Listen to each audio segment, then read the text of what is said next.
मांग ये है कि बोध गया महाबोधि महाविहार जो मनुवादियों के कब्जे में है, वहाँ पे पूर्ण अधिकार हम बौद्धों को होना चाहिए और बौद्धों को ही वहाँ पे पूजा वंदना करने का अधिकार होना चाहिए। ये सरकार से हमारी लगातार मांग है। 134 सालों से हम लोग लड़ रहे हैं और इससे पहले भी लगातार आंदोलन होते रहे हैं और दुर्ग ज़िले में कंटिन्यू अभी हमारा एक संविधान में कहीं ऐसा नहीं लिखा है कि भारत एक हिंदू राष्ट्र है। और हिंदू कहाँ खतरे में है, जहाँ भारत में हिंदू सबसे अल्पसंख्यक है।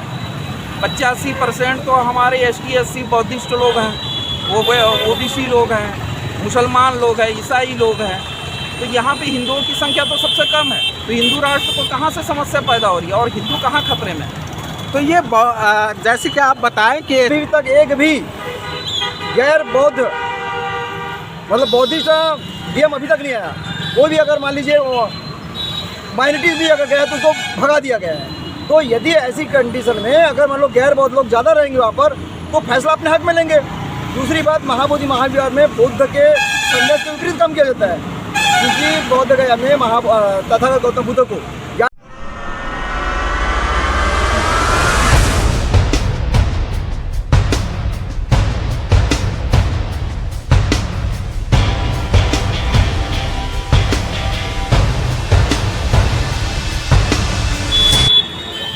जय भारत, जय छत्तीसगढ़।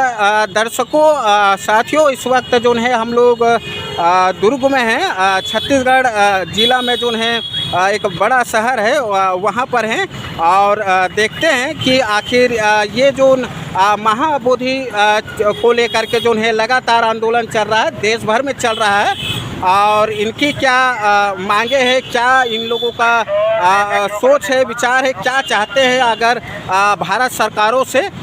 तो आइए हम लोग बात करने का कोशिश करते हैं कि आखिर क्या ये इनकी मांगे हैं और क्या इन लोग भारत सरकार से चाहते हैं।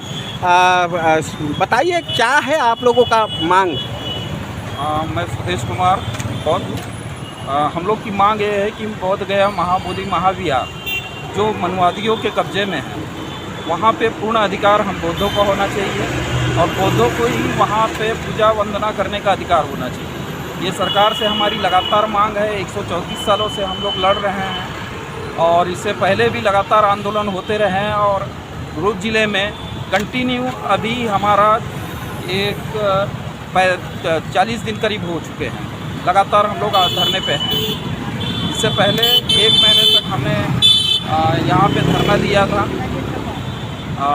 क्या बोलते हैं, राजेंद्र पाल चौक के पास में, और अभी सांकेतिक धरने में हम लोग लगातार उपस्थित हैं। तो सरकार तो एक तरफ बोल रहा है कि भाई भारत जो है हिंदू राष्ट्र की मांग किया जा रहा है और राम मंदिर जो बना है चीज़ों को लेकर के, वहाँ भगवान बुद्ध को जो है 10वां अवतार के रूप में स्थापित किया है।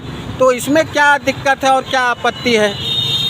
कहीं जितने भी हिंदू ग्रंथ हैं, रामायण हो, महाभारत हो या किसी में भी, अगर उसमें ये मनुवादी लोग साबित कर दें कि भगवान बुद्ध विष्णु के अवतार है और 9वां अवतार है, तो हम मान जाएंगे। और किसी भी बौद्ध विहार के अलावा, महाबोधि विहार के अलावा किसी हिंदुओं के मंदिर में भगवान तथागत गौतम बुद्ध की अगर मूर्ति इन्होंने रखी होगी, विष्णु के रूप में पूजा कर रहे होंगे, तो वो भी बताएं।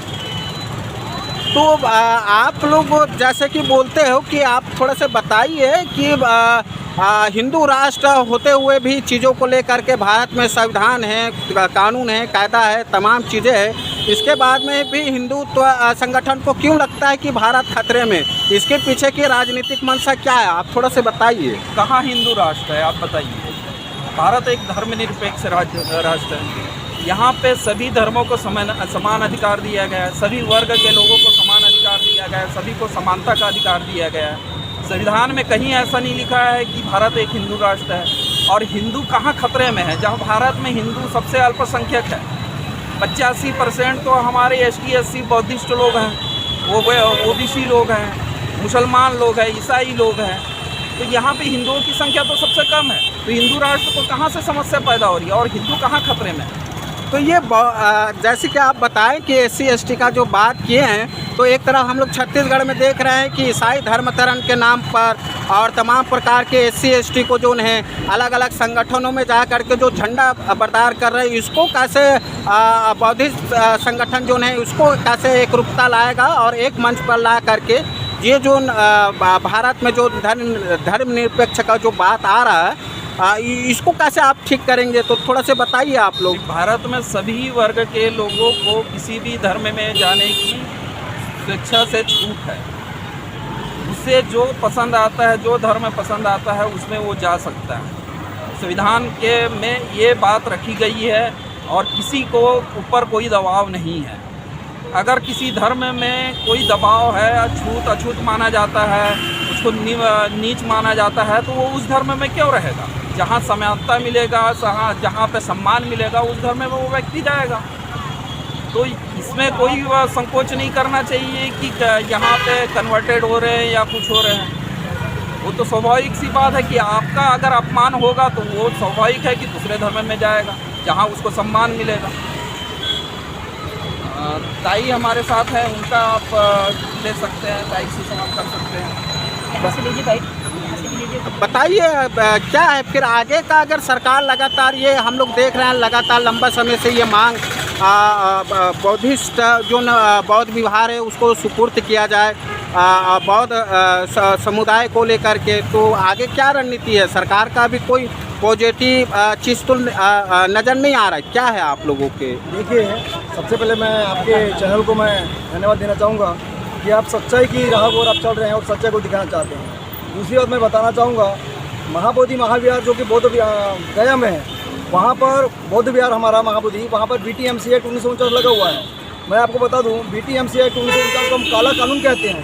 काला कानून इसलिए कहते हैं कि आप देखिए, संविधान लगने के बाद में अनुच्छेद 13 कहता है कि संविधान लगने के पहले, संविधान लागू होने के पहले जितने भी चाहे नियम हो, प्रथा हो, कानून हो, वो अपने आप में शून्य हो जाती है। लेकिन BTMC एक्ट 1949 एक ऐसा काला कानून है जिसमें महाबोधि महाविहार के अंदर में एक प्रबंधन समिति बनी है, जिसमें 4 बौद्धिस्ट, 4 गैर बौद्ध और एक वहाँ का DM होगा। संविधान लागू होने के बाद से इतिहास है कि वहाँ अभी तक एक भी गैर बौद्ध मतलब बौद्धिस्ट DM अभी तक नहीं आया।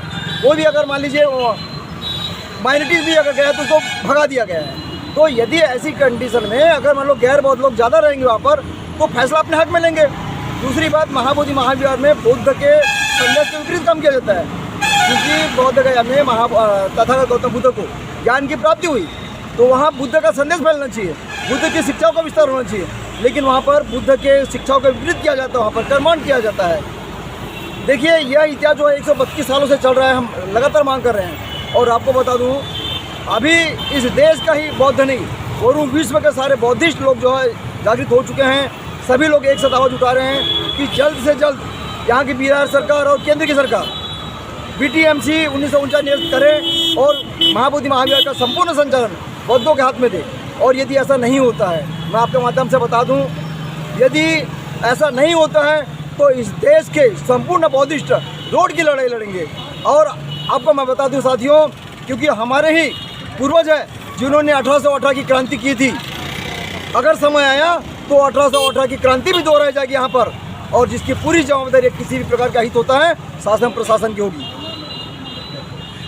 दर्शकों, हम लोग देख रहे हैं कि ये आंदोलन जो है लगातार जो है बौद्ध समुदाय की तरफ से जो है लगातार उठाया जा रहा है। महाबोधि विहार को बौद्धिस्ट को सुपुर्द किया जाए, और ये एक चीज़ें चलेगा। ये एक चुनौती तो है कि समाज के जो लोग हैं, अलग अलग संगठन जो हैं चीज़ों को जो है विचलित करने वाला जो है निर्णय आया है। और शायद इसी से जो है ये भी एक मांग जो है अयोध्या में जो निर्णय हुआ है, तो देखें वहाँ भी एक चीज़ें निकल के आया है कि एक विवादित जो चीज़ जो है वहाँ भी भगवान बुद्ध का जो है प्रतिमा अवशेष पाया गया है।